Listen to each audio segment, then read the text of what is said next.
नमस्कार, स्वागत है आपका स्वस्थ किसान में। आपके साथ मैं हूं अंजू सिंह। एक बार मैं फिर उपस्थित हूं इसी कामना के साथ कि हम सबके साथ स्वस्थ रहे देश का किसान। दोस्तों, क्या आपने कभी अपने मस्तिष्क को समझने की कोशिश की है? बता दें कि हमारा ये जो मस्तिष्क है ना, वो किसी सुपर कंप्यूटर की तरह है।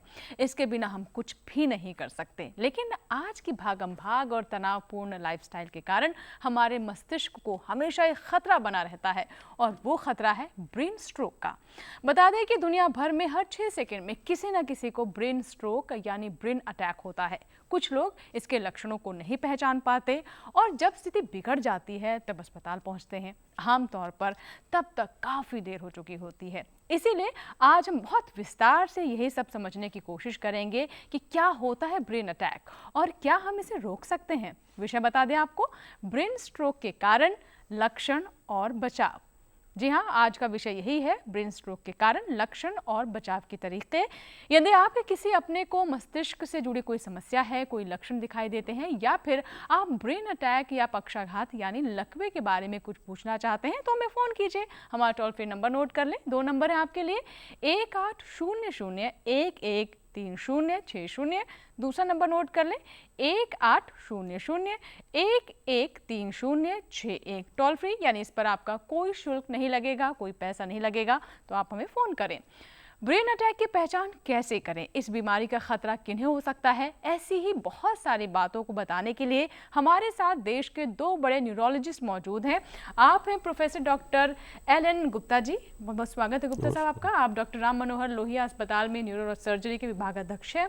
और हमारे साथ दूसरे विशेषज्ञ हैं प्रोफेसर डॉक्टर MV पद्मा जी। बहुत बहुत स्वागत है आपका। और आप दिल्ली के अखिल भारतीय आयुर्विज्ञान संस्थान यानी एम्स में न्यूरोलॉजी विभाग की प्रोफेसर हैं। आप दोनों का बहुत बहुत कार्यक्रम में स्वागत है। तो इससे पहले कि हम चर्चा की शुरुआत करें और जो हमारा विषय है इसको और विस्तार से बातचीत के जरिए बताएं, उससे पहले इससे जुड़ी हुई एक विशेष रिपोर्ट देख लेते हैं।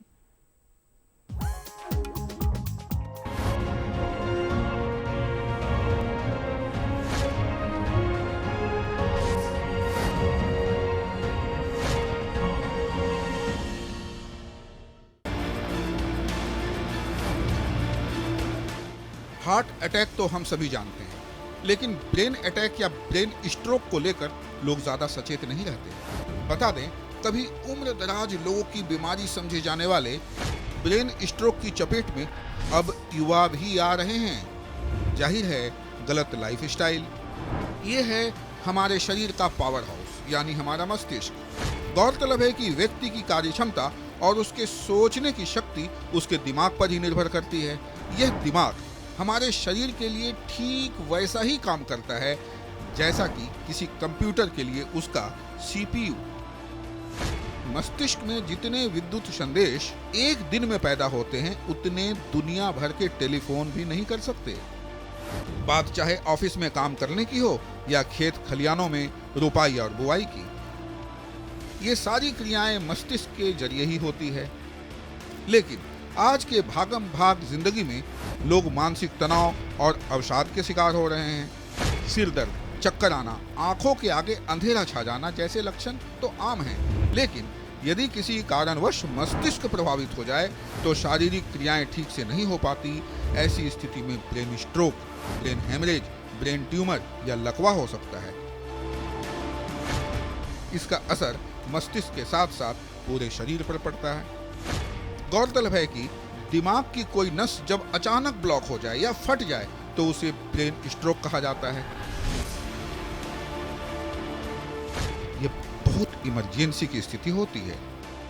मस्तिष्क को लगातार ऑक्सीजन की जरूरत पड़ती है। यह ऑक्सीजन हृदय से होते हुए पूरे शरीर में रक्त के जरिए संचालित होती है। जब भी इनमें से कोई रक्त वाहिका क्षतिग्रस्त या अवरुद्ध हो जाती है या फिर इनमें खून का थक्का जम जाता है, तब उसके बाद रक्त प्रवाह ठीक से नहीं हो पाता तो लकवा हो सकता है। उसके बोलने की क्षमता प्रभावित हो सकती है। यहाँ तक कि जानकारी न होने के कारण मरीज की जान तक जा सकती है। हालांकि ब्रेन अटैक होने के कई कारण हो सकते हैं, लेकिन ज्यादातर लोगों को brain attack high blood pressure यानी उच्च रक्तचाप से होता है। इस रोग में कभी कभी मिर्गी के दौरे भी पड़ने लगते हैं। स्वास्थ्य मंत्रालय द्वारा किए गए सर्वेक्षण के मुताबिक भारत में प्रतिवर्ष 1.5 लाख लोग ब्रेन स्ट्रोक के शिकार होते हैं। स्ट्रोक के लगभग 87% मामलों में खून के थक्का की समस्या देखने को मिलती है। दूसरे तरह के स्ट्रोक में मस्तिष्क की नसें फट जाती है, इससे उसके कुछ हिस्सों में अनियंत्रित रक्त प्रवाह शुरू हो जाता है। चेहरे, हाथ या पैरों में अचानक सुन्नपन, अचानक से बोलने या समझने में दिक्कत, अचानक से साफ देखने में तकलीफ, चलने या बैलेंस करने में परेशानी, चक्कर आना और अचानक से बिना किसी कारण तेज सिर दर्द ब्रेन अटैक के लक्षण हो सकते हैं। इसलिए जरूरी है तनाव मुक्त रहना, जीवन शैली को संतुलित रखना और नियमित व्यायाम और योग करना। राजेश मिश्र, दूरदर्शन किसान।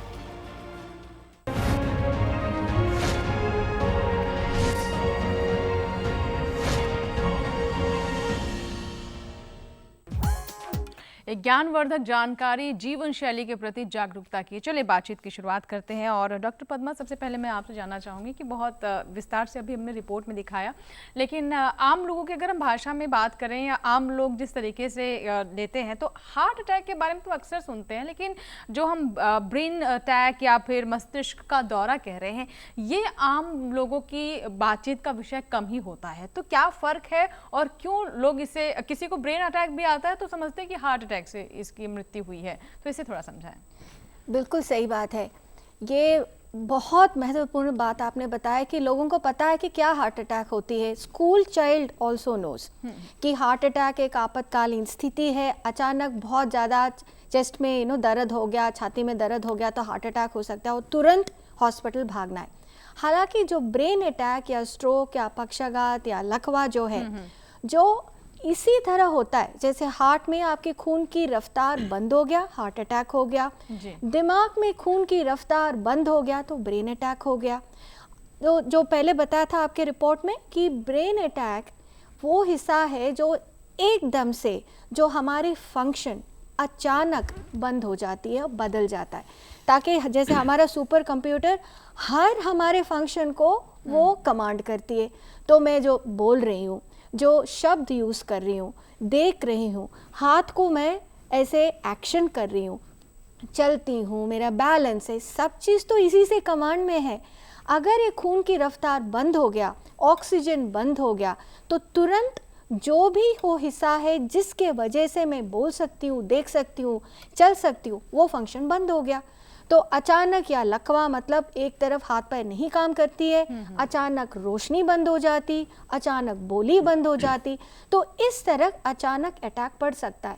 तो हालांकि जो लोगों को ये समझ में आता है कि पक्षाघात की मतलब ये है कि हाथ पैर गिर गया और बाकी कुछ नहीं, तो इसीलिए ये पहचान में भी कम आती है।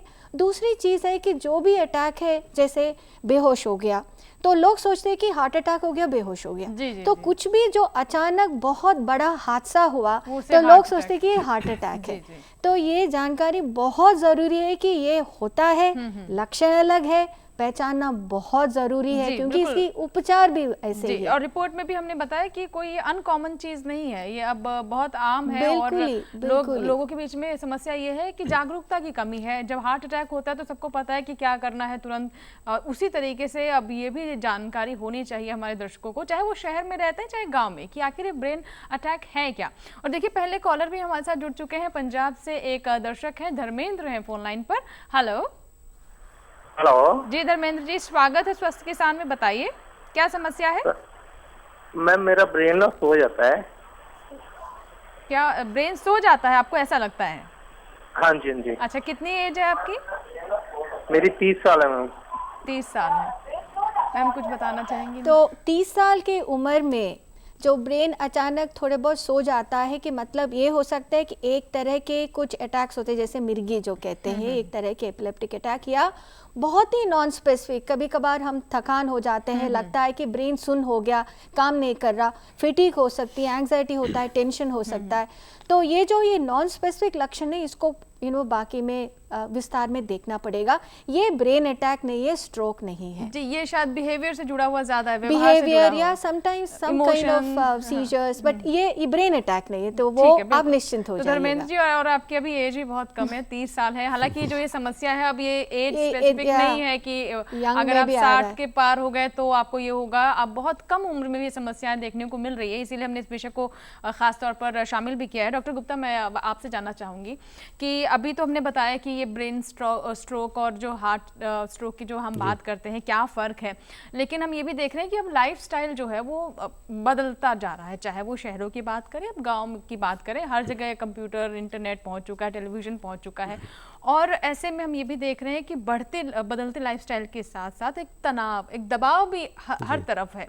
और बीपी, अब ब्लड प्रेशर है, डायबिटीज़ है, मोटापा है, बहुत सारी समस्याएं धीरे धीरे घर करती जा रही हैं। तो इनका भी संबंध क्या ब्रेन स्ट्रोक की जो हम समस्या की बात कर रहे हैं, जो ये बीमारी या फिर कहें जो एक अवस्था है, ये इनका भी कनेक्शन हो सकता है आपस में? जी, आपने बिल्कुल ठीक कहा। जो ब्रेन स्ट्रोक की समस्या है वो सिर्फ शहरों की समस्या ही नहीं रह गई है। अब ये गांव और शहर हर जगह हर उम्र के व्यक्ति को पाई जाती है। और ये तनाव का जो आपने बताया, हाँ, ब्रेन स्ट्रोक का एक तनाव महत्वपूर्ण कारण हो सकता है। लेकिन इसके साथ ही तनाव से क्या होता है, तनाव से ब्लड प्रेशर बढ़ेगा, आदमी उसमें अपने को थोड़ा सा तनाव में महसूस करेगा, ज़्यादा खाएगा, उसका वजन बढ़ेगा, मोटापा आएगा, डायबिटीज़ बनेगी। तो ये मधुमेह की बीमारी है, ब्लड प्रेशर है, कोलेस्ट्रॉल का बढ़ना है लाइफ स्टाइल में, और वो थोड़ा डल हो जाता है तनाव के कारण, वो अपना कार्य सुचारू रूप से नहीं कर पाता है, उसकी सोचने की जो शक्ति है वो भी कम हो जाती है, हर समय अपने को थका हुआ महसूस करता है, जिसकी वजह से उसका वजन भी बढ़ जाता है, और उसका जो लाइफ स्टाइल है घूमने फिरने का, ये सारा एक शिथिल टाइप का हो जाता है। और कभी कभी वो अपना फिर वो अल्कोहल का सेवन करने लगता है, तंबाकू का सेवन करने लगता है।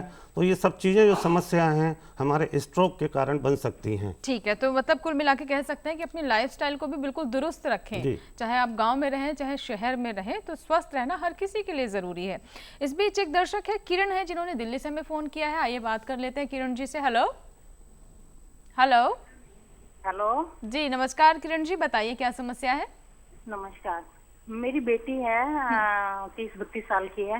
वो 6 साल की थी तभी उससे दौरे पड़ने शुरू हो गए थे। और उसके बाद वो हम लोग भी इसको सादरे में दिखा रहे हैं। कौन सा हॉस्पिटल है वो? मानव विभाग, हाँ, उसमें दिखा रहे हैं। और उसको दवाई कौन सी वाली दे रहे हैं? वेलसिन दवाई दे रहे हैं और रेस्पिनड्रोन। तो वो से मतलब ठीक नहीं है वो। अच्छा, आपको लग रहा है कि 22-23 साल हो गए नहीं, और हम हाँ, और उसको देख देख के बस बैठी रहती है, हंसती रहती है। अच्छा, और तो उसका मोटापा भी बहुत बढ़ गया है। हाँ, एक्चुअली ये जो सवाल इनका है, ये एपिलेप्सी या दौरे के लिए है। तो ये अलग बीमारी है। हालांकि जिसको समटाइम्स स्ट्रोक्स या ब्रेन अटैक हुआ, हालांकि वो उसके बाद पोस्ट स्ट्रोक एपिलेप्सी भी होती है, तो बट इनके केस में वो नहीं देखिए, है। इसी से पता चलता है कि लोगों में जागरूकता का जागृति, कितना हाँ। अभाव है। सो दिस इज मिर्गी एपिलेप्सी, और इन्होंने कहा कि ये छोटी सी उम्र में एपिलेप्सी है, और ये जो दवाई ले रहे हैं उससे पूरी तरह कंट्रोल नहीं है। तो इसके कई कारण होता है कि क्या एपिलेप्सी है, क्या एपिलेप्टिक सिंड्रोम, क्या कंप्लायंस है, क्या दवाई ले रहे हैं, वो दवाई सही है या नहीं, तो वो अगेन देखने में पता चल जाएगा। पर ये ब्रेन अटैक या स्ट्रोक से जुड़ी हुई है नहीं। तो ये समस्या अलग है। इसके लिए ये सही उपचार के लिए उनको न्यूरोलॉजिस्ट के पास तो जाना पड़ेगा ही, वो देख के हम बता सकते हैं। ठीक है, और दर्शकों से यही कहेंगे कि आप हमारे साथ बने रहें पूरे 1 घंटे तक। आज का जो हम विषय है उसके बारे में फिर से बता दें। ब्रेन स्ट्रोक के बारे में हम बात कर रहे हैं, और इसके लक्षण क्या है, कैसे आप इसके लक्षण को पहचाने, और अगर ऐसी स्थिति बनती है तो आपको क्या करना है, इन्हीं सब बिंदुओं पर हम चर्चा कर रहे हैं। एक चीज़ और मैं जानना चाहूँगी डॉक्टर पद्मा की, अक्सर होता ही है कि ब्रेन स्ट्रोक और ब्रेन हैमरेज, इन दोनों में भी हम कंफ्यूज कर जाते हैं कि एक ही तरह इनको ले लेते हैं। तो क्या फ़र्क है इसमें, और क्या ज़्यादा गंभीर है, कौन सी समस्या बहुत ही कहें कि जानलेवा है दोनों में से? राइट, तो ब्रेन अटैक या स्ट्रोक, तो ये शब्द जो है कि सडनली खून की रफ्तार को कुछ उल्टा पुल्टा हो गया। ये हो सकता है कि खून की नली एकदम से बंद हो गया क्लॉट से, उसको हम इस्चेमिक स्ट्रोक या थ्रोम्बोटिक स्ट्रोक जो कहते हैं कि खून की रफ्तार नहीं पहुंच पाए। दूसरा है जो खून की नली फट गया और खून बह गया, तो उसको हम ब्लीडिंग या हेमरेजिक स्ट्रोक कहते हैं। तो ये स्ट्रोक के दो रूप है और प्राइमरी वेराइटीज ऑफ स्ट्रोक है। तो इनकी हालांकि जो रिस्क फैक्टर्स वगैरह हालांकि बहुत सारे जो कॉमन होते हैं, और कौन सा गंभीर है, that's a very very good question. इसमें आमतौर पे देखें तो जो हमारा जो इस्चेमिक या जो खून की नली बंद हो गया, वो वैरायटी ऑफ स्ट्रोक अगर सारा दुनिया में देखे, सारा भारत देश में देखे, तो ऑलमोस्ट 70 to 80% वो होता है।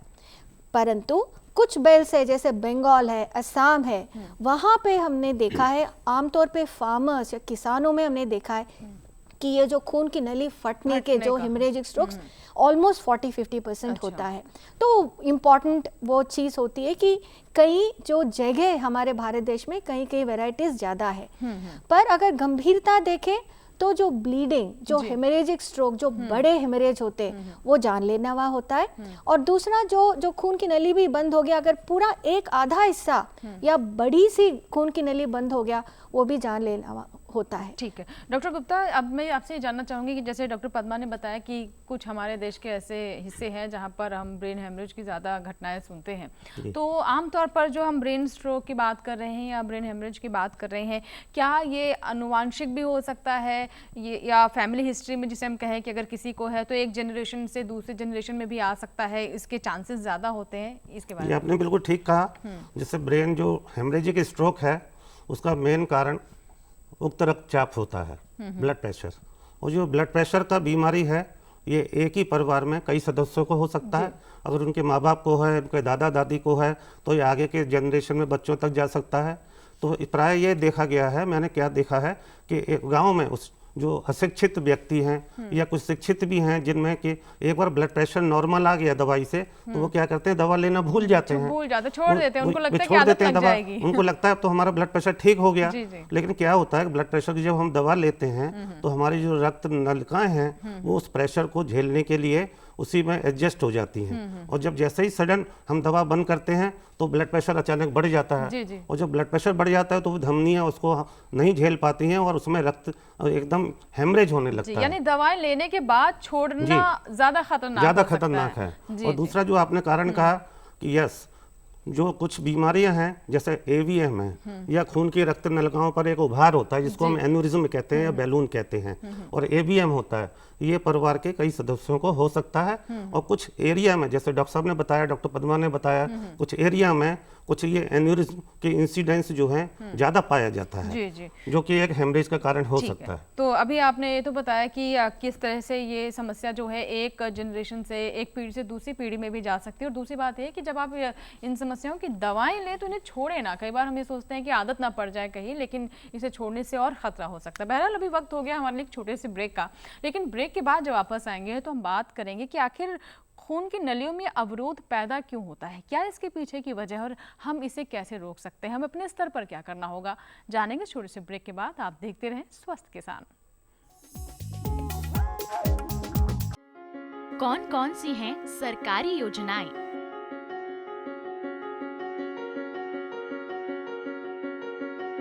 कैसे उठाएं इनका लाभ? जानिए अपने गांव का हाल। देखिए चौपाल चर्चा, सोमवार से शुक्रवार सुबह 9 बजे।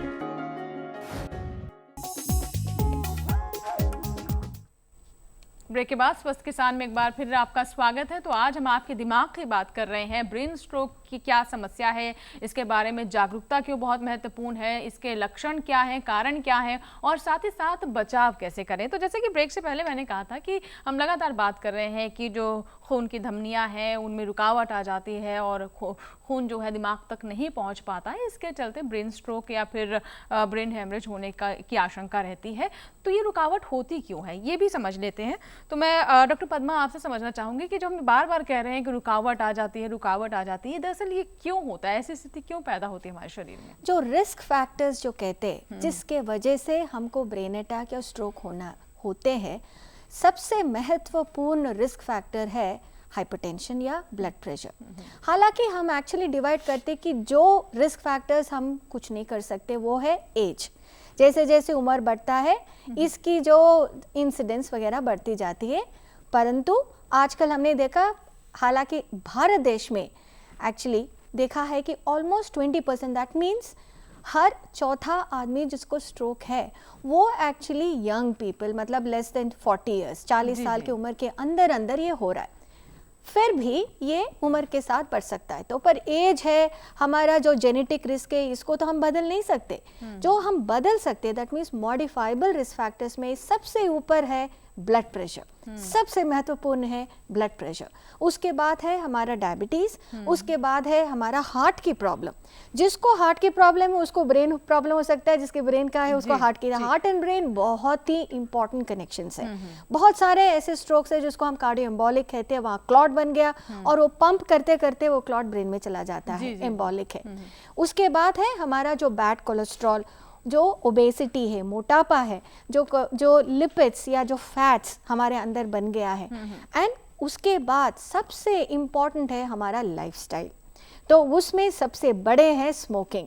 जो सारा जो वर्ल्ड में जो स्मोकिंग की वजह से वो कम हो रहा है, हमारे हिंदुस्तान में बढ़ती जा रही है। तो ये बहुत ही बड़ी इंपॉर्टेंट है। और अल्कोहल, सो ये रिस्क फैक्टर्स है जिसके वजह से स्ट्रोक होने का चांस जो बहुत बढ़ सकता है। बिल्कुल। तो ये जो बुरी आदतें हैं इन्हें भी आप छोड़ें, इनसे कोई लाभ नहीं है, आपके स्वास्थ्य के लिए हानिकारक है। ये जो स्मोक करते हैं उस पैकेट में भी लिखा होता है। धर्मेंद्र एक दर्शक हमारे साथ उज्जैन से, आइए बात करते हैं। हेलो धर्मेंद्र जी, क्या सुन पा रहे हैं आप मुझे?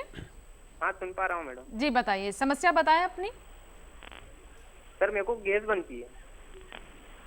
क्या समस्या सुन पा रहा हूँ मैडम। मैडम मेरे को गैस बन रही है। गैस की समस्या, चलिए कोई बात नहीं। हाँ पूरे सीने में दर्द होता है, सिर दर्द होता है। अच्छा, सीने में भी दर्द रहता है, सर में भी दर्द रहता है, और आपको लगता है कि ये गैस की समस्या है? हाँ। अच्छा चलिए ठीक है। डॉक्टर गुप्ता, कुछ आप बताना चाहेंगे इस पर?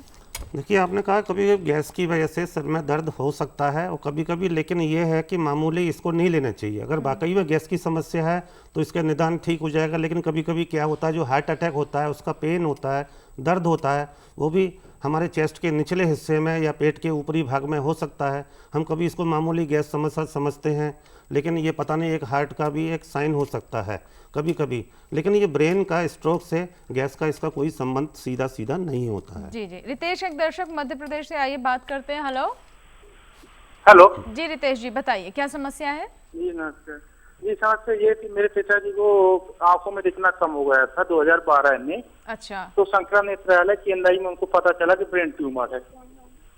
जी हेलो जी, आगे बताएं।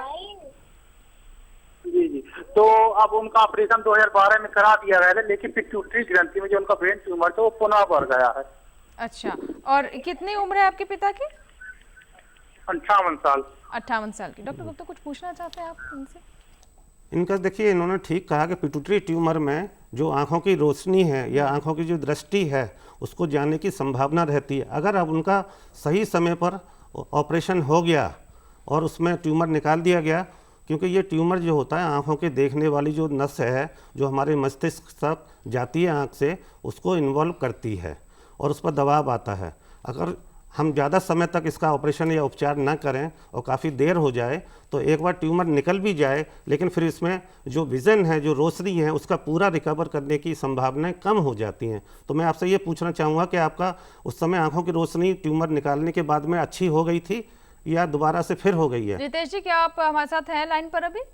चलिए, शायद हमारा संपर्क टूट गया, लेकिन आप दोनों ही कंडीशंस बता दीजिए। जी, तो इनको यह है कि अगर क्या होता है कि अगर लगातार दबाव काफ़ी दिनों तक बना रहे पिट्यूटरी ट्यूमर में, तो आंखों की नस जो है धीरे धीरे सूख जाती है और पीली सफ़ेद पड़ जाती है। तो इस अवस्था में क्या होता है कि अगर हम ट्यूमर का इलाज कर भी देते हैं तब भी आंखों की जो रोशनी है या दृष्टि है आने की संभावना कम रहती है, पूरी तरह से रिकवर नहीं कर पाती है।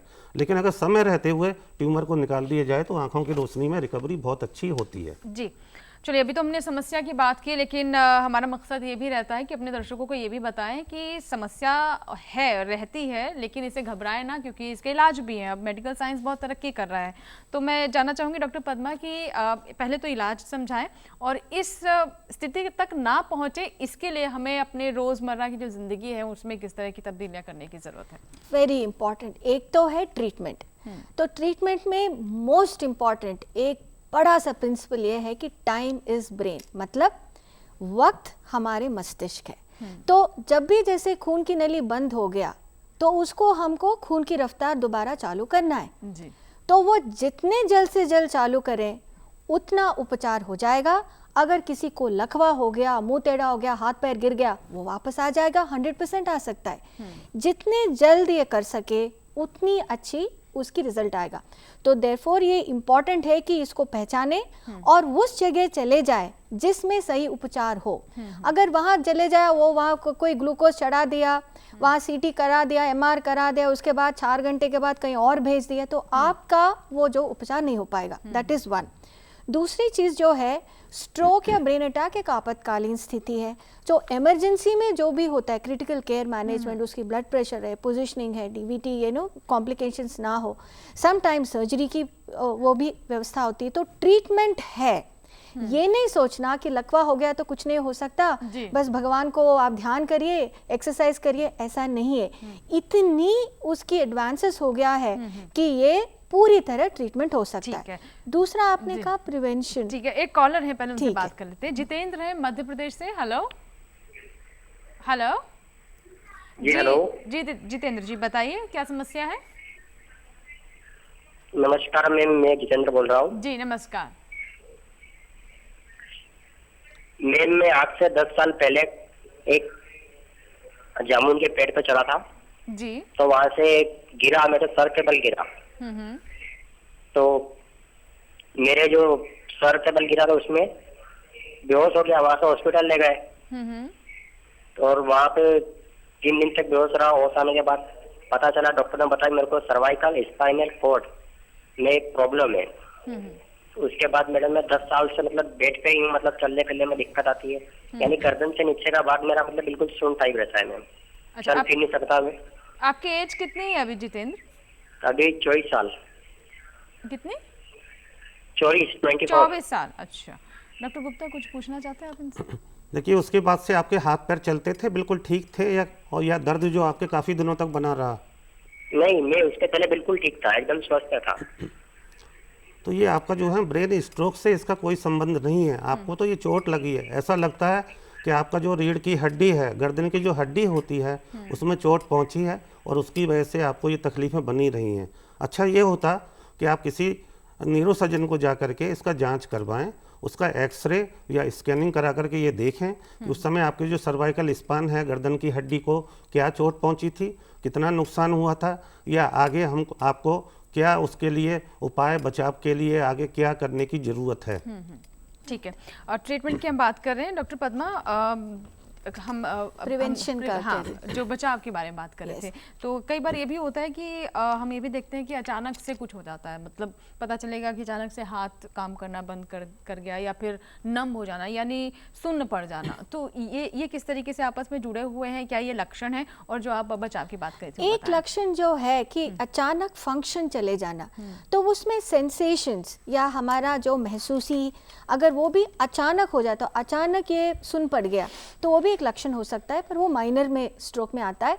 पर जो प्रिवेंशन या बचाव के उसमें, स्ट्रोक जिस वजह से हुआ, जैसे खून की नली बंद हो गया, तो बड़े बड़े नलियां अगर बंद हो जाती जो नेक में होता है, तो उसको हम खोल सकते हैं। जैसे हार्ट अटैक हुआ तो ये कहते हैं कि एक नली बंद हुआ, 2 नली है, 3 नली है, तो 3 नली है तो बाईपास करिए, नहीं तो एंजियोप्लास्टी करिए। इसी तरह ब्रेन का भी हो सकता है, तो वो प्रिवेंशन में आता है। जैसे रिस्क फैक्टर्स, अगर ब्लड प्रेशर, डायबिटीज़, कोलेस्ट्रॉल, ये सब है, तो उसको उसका उपचार होगा, उसको कंट्रोल पे लाना पड़ेगा। अगर खून की नली बंद हो गया तो खून पतले करने वाली दवाई होते, वो चालू करते हैं, एंटीकोगुलेंट्स या एंटीप्लेटलेट्स, वो जिंदगी भर लेनी पड़ती है। ये नहीं कि अच्छा अभी ठीक हो गया तो मैं बंद कर दूं। तो अचानक दोबारा हो सकता है और अगली बार जो स्ट्रोक होता है हो सकता है वो जानलेवा हो। तो प्रिवेंशन में ये सब तो आता ही है, और स्पेशली कार्डियक की प्रॉब्लम्स होती है, जैसे एन्यूरिज्म है वो उसमें क्लिपिंग और ये कॉइलिंग, वो जो ना सर्जिकल मैनेजमेंट, ये प्रिवेंशन में कई तरीके डिपेंडिंग अपॉन कि क्या स्ट्रोक है, क्या वजह है। तो अचानक अगर ये नमनेस भी हो गया तो वो भी एक लक्षण हो सकता है, हालांकि एक तरह की एक माइनर स्ट्रोक बन जाती है। जी जी, ठीक है। तो और विस्तार से बात करेंगे, और साथ ही साथ जब ब्रेक के बाद हम आएंगे तो ये भी समझने की कोशिश करेंगे, क्योंकि होता है कि जब भी दिमाग की बात होती है, दिमाग की किसी समस्या की बात होती है, तो हम एकदम खौफ में आ जाते हैं, हमें लगता है कि अब इसके आगे तो कुछ हो ही नहीं सकता। तो ब्रेन स्ट्रोक या ब्रेन हेमरेज की जो हम बात कर रहे हैं, किस हद तक इन्हें ठीक किया जा सकता है? क्या 100% इसमें इलाज की संभावना है कि हम आम जीवन जी सकते हैं या नहीं? इस पर भी बात करेंगे छोटे से ब्रेक के बाद। आप देखते रहें स्वस्थ के साथ।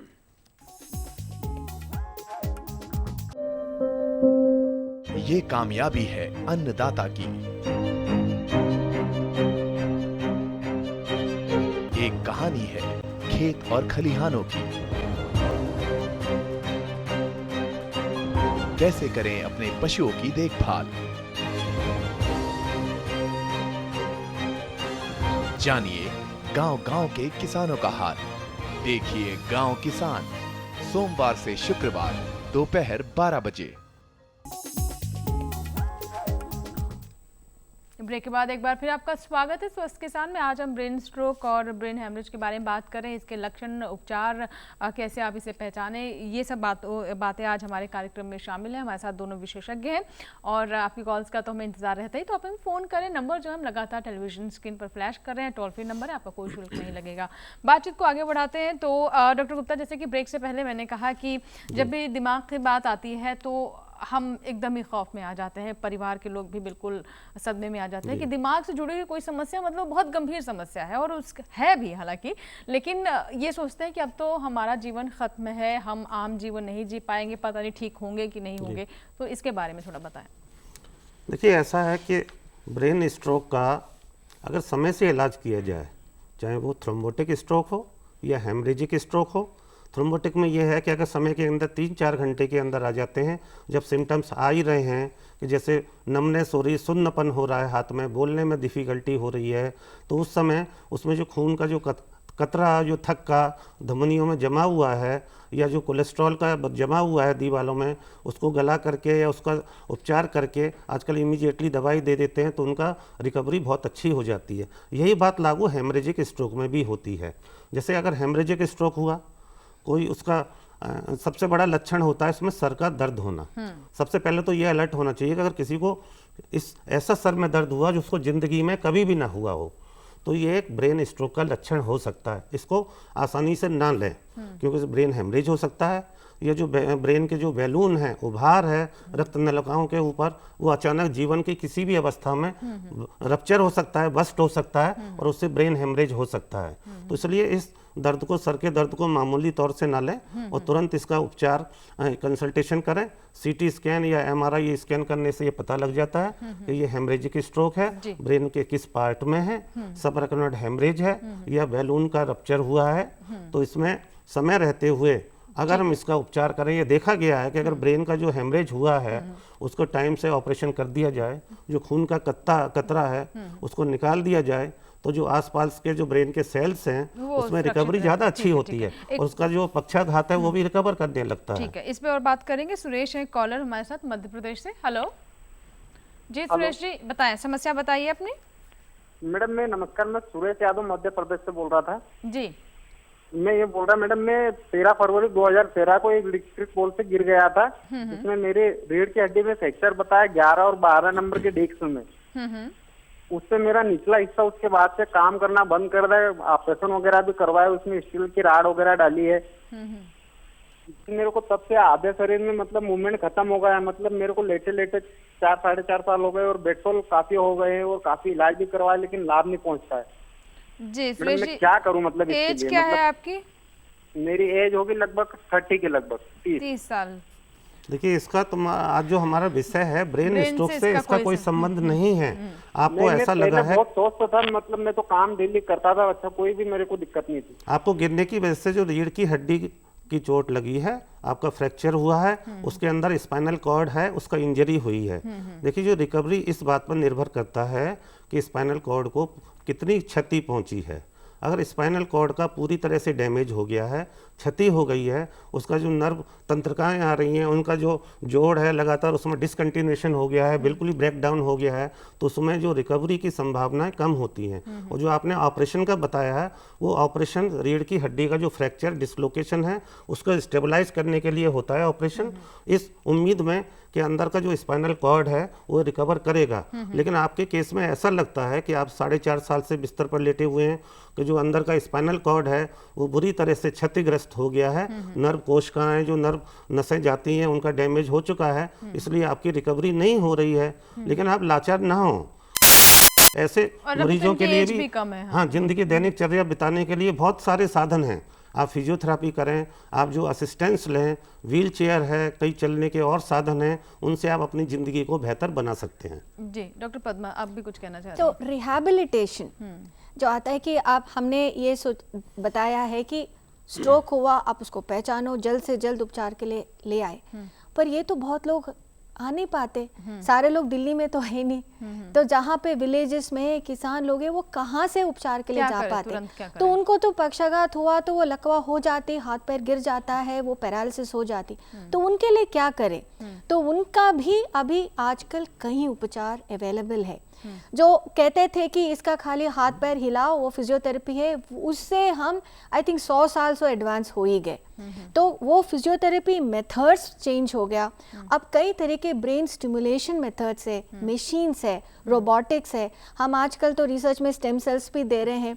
कहीं ऐसे बहुत ही एडवांसेस हो गया जो अगर किसी को लकवा हो गया, हाथ पैर 1 साल से गिरे पड़े हैं, उनको भी वापस पैरालिसिस से उपचार होके दोबारा अपने पैर पे खड़ा होने की व्यवस्था है। मतलब ठीक हो सकते हैं, हो सकता है। तो प्लीज उम्मीद नहीं हारना, पर आपको आना पड़ेगा, डॉक्टर के पास जाना पड़ेगा। जी, और एक और मेरे पास सवाल है ये कि कई बार जो सिर दर्द, हमने बताया बहुत ज़्यादा सिर दर्द होना, मिर्गी, स्ट्रोक, माइग्रेन और ये इस तरह की जो हम वर्ड सुनते हैं, तो इनका किस तरह से संबंध है? ये हमारे जो ब्रेन की हम बात करें, ब्रेन स्ट्रोक की, ठीक है, ये बहुत सही बात है।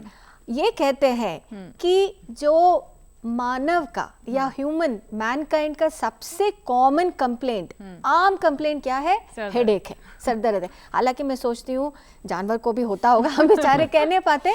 तो सबसे कॉमन कंप्लेंट है मैनकाइंड का हेडेक। तो ये नहीं सोचना कि अगर सिर दर्द है तो सिर में ब्रेन ट्यूमर हो गया, सिर का बहुत ये है, ऐसा नहीं है। However, सिर दर्द के कुछ लक्षण हैं जिसमें हमको पहचान में आ जाएगा कि ये सिर की प्रॉब्लम के वजह से है। माइग्रेन, हर 5वें आदमी को माइग्रेन है, मुझे है, हमारे डिपार्टमेंट में ही कई लोगों को है। तो ये जो है, धूप में चले गए दर्द हो गया, कुछ खा लिया दर्द हो गया, गैस हो गया दर्द हो गया, नींद नहीं है दर्द हो गया, ज़्यादा सो लिया दर्द हो गया, कुछ जैसे किसी का मुंह देख रहे उसको हमें टेंशन हो गया दर्द हो गया। तो ये माइग्रेन, टेंशन हेडेक के कई प्राइमरी हेडेक्स होते हैं और खतरनाक हेडेक्स होते हैं जो डॉक्टर साहब ने कहा, ये खून की नली फट गया और हेमरेज हो गया, सबएराक्नॉइड भी हो गया। यस, तो वो कर सकते हैं, पर ये ना सोचे कि हेडेक हुआ मतलब ये जानलेवा बीमारी है। दूसरा मिर्गी, वो दूसरा भी बहुत ही कॉमन है, पर वो अलग तरह के, वो विशेष है, उसके ऊपर भी कभी चर्चा हो जाएगा। एंड ब्रेन अटैक, स्ट्रोक, ये जानलेवा बीमारियों में सबसे कॉमन है, जो जिसके बारे में हम आज ठीक है। छत्तीसगढ़ से द्वारिका एक दर्शक हमारे साथ फोन लाइन पर, आइए बात करते हैं। हेलो, टेलीविजन की आवाज पहले कम कर दीजिए। हेलो हेलो जी, द्वारका जी बताइए समस्या क्या है, और टेलीविजन की आवाज कम कर दीजिए। हेलो जी, हाँ जी मैम जी बताइए, समस्या बताएं अपनी। जी, मेरे पैर, दोनों पैर सुन्न होते जा रहे हैं। अच्छा, और 2 साल पहले लकवा हो गया था। उम्र कितनी है आपकी द्वारका जी? उम्र कितनी है आपकी? 44। तो ये तो इनका कोई डायबिटीज है क्या? पूछिए। सर आपको डायबिटीज कुछ है क्या? शुगर वगैरह है? शुगर की बीमारी है?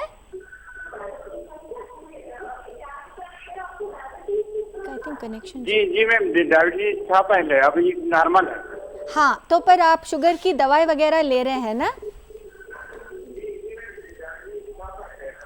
तो हम ये बता दें आपको कि अगर लकवा हुआ इस उम्र में, इस रिस्क फैक्टर में हुआ होगा, तो आपको प्रोफिलैक्सिस ये इसमें कंट्रोल में रहना चाहिए। हालांकि डायबिटीज़ जितने दिन हमारे शरीर में होता है, कंट्रोल से वो डेफिनेटली कम होगा। फिर भी जो प्रेजेंस ऑफ डायबिटीज से एक होता है पेरिफेरल न्यूरोपैथी, जिसमें नसें जो है थोड़े बहुत वीक हो जाते हैं, उसमें सुनपन होना, जो वीकनेस बढ़ना, ये सब आ जाती, वो दोनों पैर में नीचे से ऊपर चल जाता है। तो अगर ये ऐसा हो रहा हो तो आप न्यूरोलॉजिस्ट के पास चले जाएगा। कुछ कंडक्शन स्टडीज वगैरह होते हैं, ये साबित करते हैं कि न्यूरोपैथी है या नहीं, और उसकी उपचार भी हो सकता है। ठीक है, और इसी के साथ ही हमें छोटा सा ब्रेक एक और लेना होगा, लेकिन अभी भी समय बाकी है। ब्रेक के बाद फिर हाजिर होंगे और आपके सवाल लेंगे, और कुछ और जो हमारे भी पॉइंट्स रह गए उन पर भी चर्चा करेंगे। कहीं मत जाइएगा, देखते रहिए स्वस्थ किसान।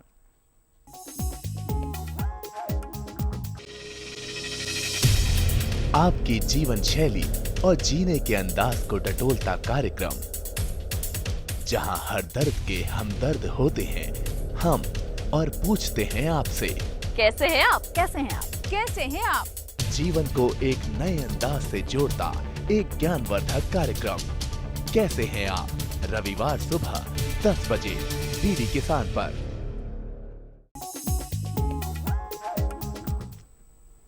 ब्रेक के बाद एक बार फिर आपका स्वस्थ किसान में स्वागत है। अभी भी समय आप हमें कॉल करें, नंबर हम लगातार टेलीविजन स्क्रीन पर बीच बीच में फ्लैश कर रहे हैं, वहाँ से आप नोट कर लें और हमें फ़ोन कीजिए।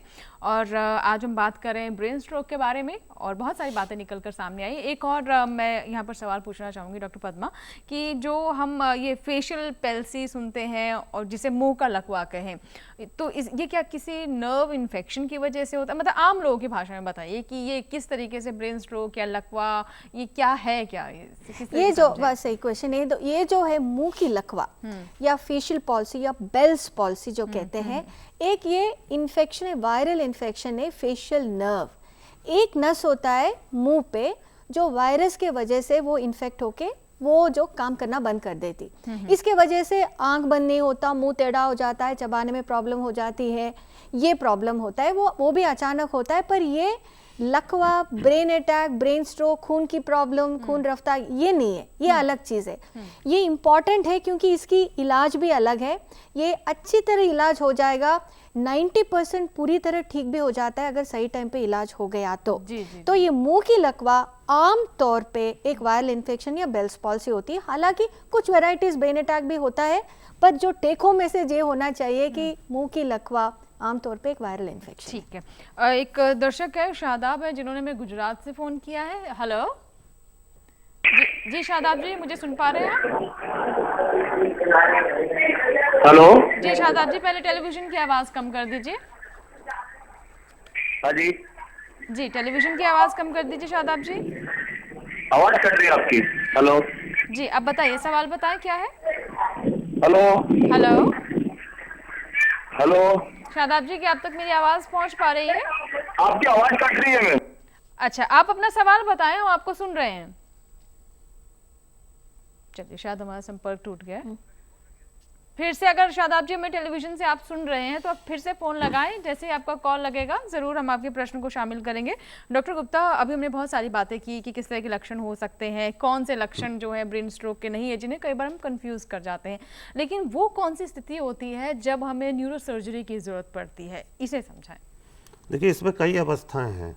एक तो यह है जैसे जो थ्रोम्बोटिक स्ट्रोक है, उसमें अगर समय से मरीज इलाज नहीं करवा पाया और किसी मेजर रक्त वाहिनी है जो उसमें थ्रम्बस हो गया, उसमें बिल्कुल ब्लॉकेज हो गया, तो क्या होता है कभी कभी एक साइड का जो दिमाग है, जो मस्तिष्क है, वो पूरा डैमेज हो जाता है। और डैमेज होने से क्या होता है कि उसमें सूजन आने लगती है। तो सूजन आने से क्या होता है, जो ब्रेन के अंदर का है वो दबाव बढ़ जाता है और उस समय रोगी जो है मरीज बेहोश हो जाता है। तो उस समय उसका जीवन बचाने के लिए उसको तुरंत सर्जरी की आवश्यकता होती है। उसमें हम क्या करते हैं कि ऑपरेशन करके जो खोपड़ी है, स्कल का जो पोर्शन है, एक बड़ा सा हिस्सा हटा करके उसको हम हटा देते हैं, जिससे ब्रेन का जो दबाव है वो हट जाता है और उसमें इम्प्रूवमेंट के चांस होते हैं। एक तो इसमें सर्जरी की जरूरत होती है। दूसरा जो होता है ब्रेन हेमरेज हो गया, जो ब्लड प्रेशर हाई होने से ब्रेन हेमरेज हो गया और ब्रेन हेमरेज होने की वजह से अंदर का प्रेशर बढ़ गया, तो उसमें तुरंत खून का जो कतरा है, खून का थक्का है, उसको निकालने की आवश्यकता पड़ जाती है। उसको या तो हम ओपन ऑपरेशन के द्वारा खोपड़ी को खोल करके निकालते हैं, या एक दूरबीन की सहायता से निकालते हैं, या क्या करते हैं एक छोटा सा छेद बना करके उसमें हम ट्यूब के द्वारा जो थक्का है उसको डिसॉल्व करने का मेडिसिन डालते हैं और थोड़ी देर में उसको हम सक्शन के द्वारा निकाल लेते हैं। तीसरी जो इम्पोर्टेंट कंडीशन है, जैसे मैंने पहले बताया था, उसको हम बैलून कहते हैं, जो रक्त वाहिनियों के साथ में एक उभार सा हो जाता है। ये कभी कभी जीवन के किसी भी टाइम में फट जाता है। ये बहुत इंपॉर्टेंट होता है। इसमें क्या होता है कि एक बार हेमरेज हो गया, उसमें सारी जो रक्त को जो अपने धमनियाँ हैं वो संकुचित हो जाती है, और ये उसमें क्या होता है, अगर इसका हम तुरंत इलाज ना करें तो हफ्ते भर बाद, 10 दिन बाद, 30 दिन बाद दोबारा से ब्रेन हेमरेज होने की संभावना होती है। तो इसमें क्या होता है, जो एन्यूरिज्म होता है, उभार होता है, उसको एक क्लिपिंग के द्वारा उसको ओपन ऑपरेशन करके या तो उसको मुख्य रक्त धारा से अलग कर देते हैं, या दूसरा क्या होता है कि हम एक नली डाल करके खून की नली में हृदय के द्वारा वह एन्यूरिज्म तक ले जा करके उसमें कॉइलिंग जो स्प्रिंग्स होती है, मेटेलिक कॉइल्स होती हैं, उससे उस बैलून को ब्लॉक कर सकते हैं। यानी बहुत सारे विकल्प हैं, बस घबराने की जरूरत नहीं है। सही समय पर आप डॉक्टर के पास जाएं और सही इलाज हो तो कोई भी समस्या बहुत बड़ी समस्या नहीं है। योगेश है एक दर्शक हमारे साथ पुणे से, आइए बात कर लेते हैं। हेलो योगेश जी बताइए, समस्या बताएं अपनी। हाँ मैम, मुझे 8 दिन पहले ब्रेन स्ट्रोक आया था। अच्छा, 8 दिन पहले ब्रेन स्ट्रोक आया था। ब्रेन स्ट्रोक आया था, और अभी हाथ और पैर में कपकपी आती है। अच्छा, आपकी एज कितनी है योगेश जी? तकलीफ होती है। उम्र कितनी है? हेलो। हाँ सर, हाँ मैम। अपनी एज बताएं, उम्र बताइए। 42 साल। 42 साल, ठीक है। हाँ। कुछ पूछना चाहते हैं मैम आपका उम्र 42 साल है, तो आपकी क्या ब्लड प्रेशर ज़्यादा थी या ज़्यादा है, डायबिटीज़ है, स्मोकिंग करते थे आप? ब्लड प्रेशर है मैम। ब्लड प्रेशर है। और ये जो आपकी जो डॉक्टर ने क्या बोला कि खून की नली बंद हो गया था या ब्लीडिंग हो गया था? नहीं, वैसे कुछ नहीं बताया, खाली ये बताया कि आपको लकवे जैसा हो रहा है। हाँ, लकवे की जो कारण जो बताया कि वो सीटी स्कैन में कुछ आया था, आपको पता है इस बारे में? उस टाइम पर मेरे भाई और वो आते थे। ठीक है, तो जो भी है, अभी तो हो गया, 8 दिन तो हो ही गए हैं, तो फिर भी ये जो सीटी स्कैन में ये पता चल जाएगा कि ये खून की नली बंद होने के कारण हुआ या खून की नली फट गया, क्योंकि इन दोनों के जो उपचार अलग होते। 8 दिन के बाद हमारा जो ये ध्यान ये होता है कि दोबारा ना हो, उसके लिए जो दवाई चाहिए होगा। अगर खून की नली जो है बंद हो गया तो खून पतले करने वाली दवाई ज़रूर आपको दिया हुआ होगा। अगर ये खून की नली फटा हुआ है तो खाली ब्लड प्रेशर कंट्रोल करने की व्यवस्था होगी।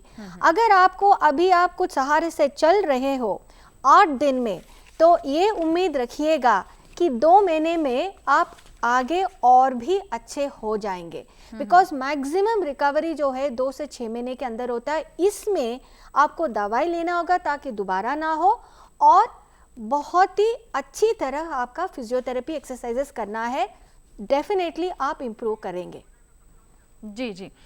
चलिए, अब मैं ये जानना चाहूँगी कि हमारे जो किसान हैं, जो खेतों में काम करते हैं, मान लीजिए अभी तो खरीफ का समय चल रहा है, खेतों में ही किसान इस वक्त लगे होंगे, तो अगर किसी, भगवान न करे किसी को हो, लेकिन अगर इस तरह के संकेत दिखाई देते हैं, जो अचानक से कुछ रुक जाना, शरीर का काम करना या फिर दर्द होना, तो तुरंत के तुरंत उन्हें क्या करना चाहिए? तो हमें तो अभी ये बहुत अच्छा सवाल है अंजू, बिकॉज ये हम जो भी बात किए हैं, हम ये कह रहे कि पता करना चाहिए, तुरंत उपचार के लिए भागना है, तो ये जो, हालांकि ज़्यादातर ये जो उपचार हमारे सिटीज़ में है, बड़े बड़े मेट्रोपॉलिटन्स में, किसानों के पास नहीं है। तो इसीलिए गवर्नमेंट ऑफ इंडिया के उसके अनुसंधान में जो NCD डिवीज़न होता है, national non communicable disorders, NPCDCS division है, उसमें हमारे डिस्ट्रिक्ट लेवल तक ये जो उपचार अभी कई स्टेट्स में लागू हो गया। पंजाब में, उत्तर प्रदेश में, राजस्थान में, हिमाचल में हालांकि 10 डिस्ट्रिक्ट्स में है। डिस्ट्रिक्ट लेवल हॉस्पिटल्स में ये उपचार है कि आप तुरंत चले जाए तो वो लोग सारा जो फ्री कर देंगे। तो आपको ये पहचान हो जाए तो तुरंत नियरेस्ट डिस्ट्रिक्ट हॉस्पिटल में आप पहुंच जाएगा, गवर्नमेंट हॉस्पिटल से फ्री उपचार हो जाएगा। ये ना सोचे कि ये कोई ऊपर की हवा है, हम यहाँ चले जाएंगे या जादू मंत्र कर देंगे, ये हम ठीक हो जाएंगे, चलो हम लेट जाए, ये मत करना। तो तुरंत और गांव में तो मैं नजदीक देखते में चले झाड़ जाए। फूक बहुत जल्दी शुरू हो जाती है, कुछ भी होती है तो ये इन सब चक्करों में ना पड़े आप, ये आपके लिए और खतरनाक हो सकता है। आपके भी कार्यक्रम को समाप्त करने का समय है, तो डॉक्टर गुप्ता और डॉक्टर पद्मा, मैं आप दोनों से ही, पहले गुप्ता जी आपसे, कि आप हमारे दर्शकों को अंत में क्या एक पॉजिटिव मैसेज देना चाहेंगे, क्योंकि तनाव तो हम देख रहे हैं कि जीवन का वैसा हिस्सा बन गया है कि छोटे से बच्चों को भी आजकल तनाव होने लगा है। तो क्या करें कि इस तरह की समस्याओं से हम दूर रहें, कम से कम बचाव तो रहे, कि हम अपने स्तर पर हम प्रयत्न कर रहे हैं। क्या आपने बिल्कुल ठीक कहा कि उपचार से बचाव ज़्यादा महत्वपूर्ण है। जी जी। तो ब्रेन स्ट्रोक से बचने के लिए अगर हम थोड़ा सा बचाव कर लें तो ये बहुत अधिक रहेगा। जैसे अपने ब्लड प्रेशर को संतुलित रखें, दवाओं का नियमित रूप से उपयोग करें, दूसरा शराब का, धूम्रपान का, तंबाकू का सेवन ना करें, हो सके तो बिल्कुल बंद कर दें, ठीक है। तीसरा, अपने वजन को ना बढ़ने दें, अपने ब्लड का जो कोलेस्ट्रॉल है उसको संतुलित रखें और अपने आहार का थोड़ा सा चेंज करें, फल और सब्जियों का ना बढ़ने दें और नियमित रूप से अपना व्यायाम करते रहें, एक्टिव रहें लाइफ में। सीडेंटरी जो लाइफ है ना, बिल्कुल उसको ना रखें, अपने व्यायाम करें, योग करें। और देखिए, इस बचाव के अंतर्गत हमारे माननीय प्रधानमंत्री जी ने भी स्वास्थ्य सेवाओं पर बहुत अधिक ध्यान देना शुरू किया है। उनके निरंतर ये सब उनका जो एडवर्टाइजमेंट आता रहता है और स्वास्थ्य सेवाएं हमारे देश की इम्प्रूव होती जा रही हैं और हमको बचाव के उपयोग की तरफ जागरूकता पैदा करनी है। इसकी बहुत आवश्यकता है कि हम इनको रोग को बचाव के लिए जागरूकता पैदा करें जिससे ये रोग ना हो। ठीक है डॉक्टर पद्मा, आप क्या बताना चाहेंगे? और एक बार फिर से बताइए, जैसे कि आपने बताया कि तुरंत हॉस्पिटल ले जाएं, लेकिन एकदम से हम खुद क्या कर सकते हैं, क्या बताना चाहेंगे पॉजिटिव? अगर खुद क्या कर सकते हैं, अगर हम किसानों के लिए ये कर रहे हैं और किसान के घर पे ये सब उपचार तो होगा नहीं, पर ये जरूर है कि अगर किसी का भी 40 साल का उम्र हो गया तो एक बार डिस्ट्रिक्ट हॉस्पिटल जाके आपका ब्लड प्रेशर चेक कर ले, ब्लड शुगर चेक कर ले, ताकि अगर वो है तो जो डॉक्टर बताए वो करें, अगर अपने आप दवाई बंद ना करें। हमारा बीपी ठीक हो गया, हम दवाई बंद कर दिया, ये बहुत आम तौर के ये ना करें। तीसरा जो है, जो बीड़ी सिगरेट जो है बहुत किसान करते हैं, क्योंकि वो जो क्या करें तो करते हैं, नहीं वो भी नहीं कि भूख को वो कम कर देगी और वो तो काम करते रहेंगे, उनका भी हमको सोचना है, वो ना करें। और तुरंत अगर करना है, एक एस्प्रिन की गोली होती है, बहुत ही सस्ता है, पर ये मैं ये नहीं करती हूँ कि किसानों जाके कुछ भी हो आप एस्प्रिन खा लो। कुछ प्रॉब्लम लगा कि अचानक कुछ चीजें बदल गई तो तुरंत हॉस्पिटल चले डॉक्टर के That पास is the जाएं। most जी जी, important. बहुत बहुत शुक्रिया, आप दोनों मेहमान स्टूडियो में आए और आज के विषय पर इतने विस्तार से चर्चा की। और वाकई में दिमाग है तो सब कुछ है, क्योंकि एक हमारे शरीर के सॉफ्टवेयर की तरह, अगर सॉफ्टवेयर ही बिगड़ गया तो ये हमारे हार्डवेयर यानी हमारे हाथ, हमारा शरीर काम नहीं करेगा। तो अपने दिमाग का ख्याल रखें, जागरूक रहें। तो एक बार फिर से मैं अपने दोनों मेहमानों का शुक्रिया अदा करना चाहूँगी और अपने दर्शकों से हम यही कहेंगे कि उम्मीद हमें कि आज जो हमने ब्रेन स्ट्रोक के बारे में जानकारी दी है, आप खुद भी जागरूक हुए होंगे और अपने आसपास अपने दोस्तों को, अपने पड़ोसियों को भी इसके बारे में जागरूक करेंगे। और आपके सुझावों का भी हमें इंतजार रहता है, प्रतीक्षा रहती है, और क्योंकि हमारा मकसद यही है कि आप स्वस्थ रहें, तो आप हमें पत्र लिख सकते हैं। हमारा पता नोट कर लें। हमारा पता है डीडी किसान, कमरा नंबर 7, दूसरी मंजिल, केंद्रीय कार्यक्रम निर्माण केंद्र, दूरदर्शन खेलगांव, नई दिल्ली 11004। और अगर आप चाहें तो हमें ईमेल भी कर सकते हैं। हमारा ईमेल पता भी बहुत आसान है, swasthkisan@gmail.com। तो आप हमें ईमेल करें, पत्र करें या फिर अगले कार्यक्रम की प्रतीक्षा करें, क्योंकि हम फिर हाजिर होंगे। 1 घंटे आपके लिए हमारी फोन लाइन्स चालू रहेंगी। तब तक आप स्वस्थ रहें, मंगल रहें। नमस्कार।